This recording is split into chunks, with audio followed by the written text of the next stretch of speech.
রোশনাই সিরিয়ালে এই পর্বে আমরা দেখতে পাবো সুরঙ্গমার রোশনাইয়ের আগের পারফরমেন্স ভালো লাগেনি বলে রোশনাইকে সে আবারও একটা নতুন কঠিন গানে নাচতে বলে। রোশনাই সবেমাত্র একটি পারফরমেন্স শেষ করেছে, তার কাছে এই মুহূর্তে আর একটি পারফরমেন্স করা খুবই কঠিন হয়ে পড়ে। রোশনাই এরপরও তার মনের আত্মবিশ্বাস নিয়ে স্টেজের মাঝখানে এসে দাঁড়ায়। সে তার নিঃশ্বাস নিয়ন্ত্রণ করার চেষ্টা করছিল, কারণ তার মাথাটা খুব ঝিমঝিম করছে। কিন্তু সে জানতো এখানে আর পিছু হাঁটার কোনো জায়গা নেই। ওইদিকে সুরঙ্গমার মুখে তীক্ষ্ণ হাসি আর তার চোখে মুখে শয়তানির পরিকল্পনার ঝলক। এরপরে সুরঙ্গমা বলে, তাহলে শুরু করো রোশনাই। ওইদিকে সব অডিয়েন্স স্তব্ধ হয়ে গেছে, সবার চোখ এখন রোশনাইয়ের দিকে। ওইদিকে গুরু রুদ্রপ্রতাপও একটু নড়ে চড়ে বসলো, কারণ রোশনাইকে তো এক কঠিন গানের মুদ্রায় পারফরমেন্স করার নির্দেশ দেওয়া হয়েছে। ওইদিকে রোশনাই স্টেজের মাঝখানে দাঁড়িয়ে এক গভীর নিঃশ্বাস নিল, তারপরেই সে তার পারফরমেন্স শুরু করলো। প্রথম দিকে সবই ঠিকঠাক চলছিল, কিন্তু কয়েকটি স্টেপ যেতেই রোশনাইয়ের পা টলমল করতে শুরু করলো। তার মাথাটা ঘুরছিল এবং রোশনাই পারফরমেন্স করতে করতে খুবই দুর্বল হয়ে পড়ছিল। ওইদিকে আরণ্যক রোশনাইকে দেখে বেশ ভালোই বুঝতে পারছিল যে রোশনাইয়ের কোথাও না কোথাও একটা অসুবিধা হচ্ছে।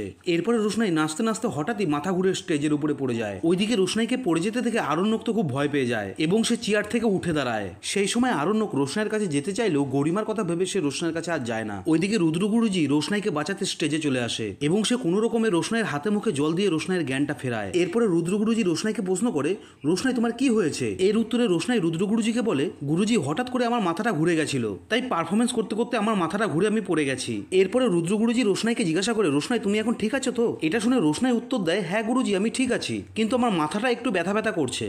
এরপরে রুদ্রগুরুজি ওখান থেকে রোশনাইকে নিয়ে যেতে চাইলে সুরঙ্গমা রোশনাইকে আবারও ডেকে বলে, দাঁড়াও রোশনাই, তোমার পারফরমেন্স এখনো শেষ হয়নি। সুরঙ্গমার এই কথা শুনে রুদ্রপ্রতাপ তো খুবই রেগে যায়। তখন সে সুরঙ্গমাকে বলে, ম্যাম এবার কিন্তু আপনি একটু বাড়াবাড়ি করছেন। এরপরে রঞ্জন প্রসাদজি রুদ্রপ্রতাপজিকে বলে, তোমরা এই তামাশা বন্ধ করবে। সুরঙ্গমা তো ঠিকই বলেছে, ওর পারফরমেন্স তো এখনো শেষ হয়নি। এরপরে রুদ্রপ্রতাপজি বলে, আপনি এসব কি বলছেন? রোশনাই এখন অসুস্থ আর আপনি বলছেন রোশনাই তামাশা করছে।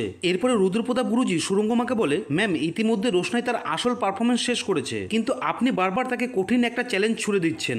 আপনি বলুন কোনো ডান্সার কি একসাথে এতগুলো মুদ্রায় নাচতে পারে? এরপরে হঠাৎই রোশনাই তার চোখে মুখে অন্ধকার দেখতে শুরু করে। সে আর নিজেকে ধরে রাখতে পারে না, সে আবারও জ্ঞান হারিয়ে মাটিতে পড়ে যায়। এরপরে রুদ্রপ্রতাপজি রোশনাইয়ের মুখের দিকে তাকানোর পর সে দেখতে পারে রোশনাইয়ের মুখ দিয়ে ফেনা বেরিয়ে আসে।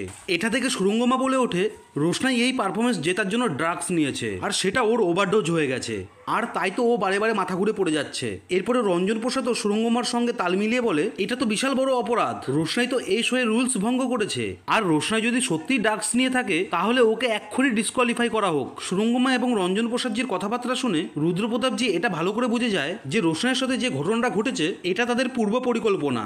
ওইদিকে যেসব প্রতিযোগীরা রোশনাইয়ের শরবতের মধ্যে ওষুধ মিশিয়ে খাইয়েছিল তারা তো এইসব ঘটনা দেখে মিটমিট করে হাসতে থাকে। আর এভাবেই এই পর্বটা এখানে শেষ হয়ে যায়। তো বন্ধুরা, এই পর্বের রিভিউ আপনাদের কেমন লাগলো অতি অবশ্যই কমেন্ট করে জানাবেন।